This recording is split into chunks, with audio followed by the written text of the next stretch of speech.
नाजरीन, डीआरडीओ की कॉन्फ्रेंस में राजनाथ सिंह खिताब कर रहे हैं, आपको सीधा ले चलते हैं।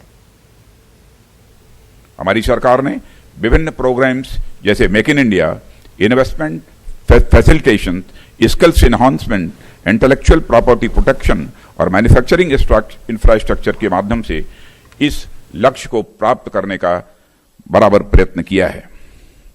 मैं चाहता हूं कि आप सब विचार विमर्श करके यह बताएं कैसे इन नीतियों को और बेहतर तरीके से इंप्लीमेंट किया जा सकता है और इसे सफल बनाया जा सकता है। आप सबकी कोशिशों से ही भारत एक टेक्नोलॉजी एक्सपोर्टर की श्रेणी में आ सकता है जिसके मल्टी डायमेंशनल बेनिफिट्स होंगे। मुझे खुशी है कि इंडस्ट्री एवं रिसर्च एंड डेवलपमेंट के बीच सिनर्जी एस्टैब्लिश करने के लिए डीआरडीओ के द्वारा एक नई डीआरडीओ वेबसाइट का लॉन्च, एक कंपेंडिया का रिलीज भी किया गया है। मित्रों, इंडिजिनस इनोवेशन इकोसिस्टम न केवल रिसर्च से आमदनी का साधन बनता है बल्कि यह यंग माइंड्स में साइंटिफिक टेम्परामेंट को विकसित करने और साथ ही साथ राष्ट्रीय विकास में तेजी लाने के लिए भी यह आवश्यक है। मुझे खुशी है कि इस लक्ष्य को के मद्देनजर डीआरडीओ ने डेयर टू ड्रीम कंटेस्ट का आयोजन किया है। मुझे बताया गया है कि इस कंटेस्ट में 3000 से अधिक प्रतियोगियों ने भाग लिया और उनमें से चुने गए कुशल विजेताओं को मुझे आज सम्मानित करने का भी अवसर प्राप्त हुआ है। मैं सभी प्रतियोगियों को तहे दिल में हार्दिक बधाई देता हूं और साथ ही उनके उज्जवल भविष्य की मैं कामना करता हूं।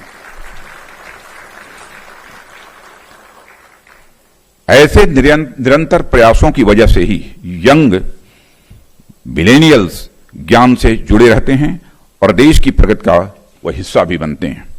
डीआरडीओ ने अपनी भूमिका निभाई है जिसकी वजह से जिन चैलेंजेस के ऊपर सॉल्यूशंस प्रदान हुए हैं उससे देश की डिफेंस मैन्युफैक्चरिंग में एक नई जान आएगी, ऐसा मेरा विश्वास है।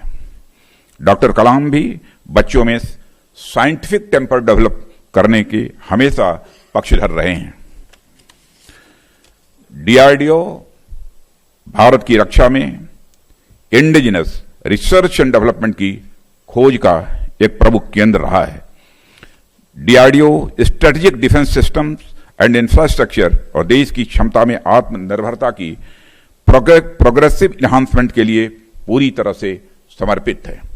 मुझे खुशी है कि विश्व स्तर के वेपन्स प्लेटफॉर्म्स और सिस्टम्स जैसे कि combat vehicles, missiles, multi barrel rocket launcher, unmanned aerial vehicle, radar, electronic warfare systems, sonar, torpedo, bridging system, combat aircraft, sensor, NBC technology, parachutes, combat free fall system, propellants and explosives, detonators, communication system and cyber systems आदि को deliver किया है, जो रक्षा क्षेत्र में देश को आत्मनिर्भरता हासिल करने के लिए मददगार साबित होता है। मित्रों, साथ ही डीआरडीओ द्वारा डेवलप टेक्नोलॉजी का डायरेक्ट या इनडायरेक्ट रूप से रोजगार सृजन करने में भी बहुत बड़ा कंट्रीब्यूशन है। खासकर लेह एवं लद्दाख जैसे दूर दराज के क्षेत्रों में जहां मुझे जाने का भी अवसर प्राप्त हुआ था, वहां पर नियुक्त सैन्य दलों को सहयोग देने के साथ साथ वहां की स्थानीय जनता को भी सहयोग प्रदान करने में डीआरडीओ के योगदान को मैंने व्यक्तिगत रूप से देखा है। हाई एल्टीट्यूड टेक्नोलॉजी में डीआरडीओ का योगदान विश्व में एक विशिष्ट उदाहरण है। डीआरडीओ के द्वारा टेक्नोलॉजी के उपयोग से स्थानीय आबादी की आर्थिक सशक्तिकरण यह भी प्रशंसनीय है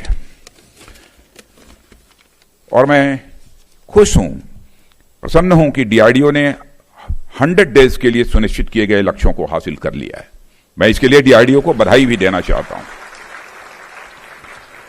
यह भी उल्लेखनीय है कि डीआरडीओ ने अगले 5 वर्षों में पूर्ण आत्मनिर्भरता हासिल करने का निर्णय लिया है और इस टारगेट को सेट करने के लिए भी मैं डीआरडीओ के सभी वैज्ञानिकों को अपनी तरफ से तहे दिल में बधाई देता हूं। और आपको ऐसी टेक्नोलॉजी पर लक्ष्य निर्धारित करना चाहिए जो अगले 15-20 वर्षों के लिए रेलेवेंट रहें और कटिंग एज कैपेबिलिटी भी प्रदान करें। रिसर्च एंड डेवलपमेंट के ग्लोबल लीडर के रूप में इमर्ज करने के लिए टेक्नोलॉजी गैप को जल्द से जल्द भरना ही होगा। परंतु हमें यह भी मालूम है कि टेक्नोलॉजी की भी अपनी सीमाएं भी होती हैं एवं प्रोडक्ट्स के डेवलपमेंट का एक जेस्टेशन पीरियड भी होता है। ऐसे में संभव है कि कॉम्प्लेक्स सिस्टम के जेस्टेशन पीरियड के दौरान नई टेक्निकल रिक्वायरमेंट्स उत्पन्न हो जाएं।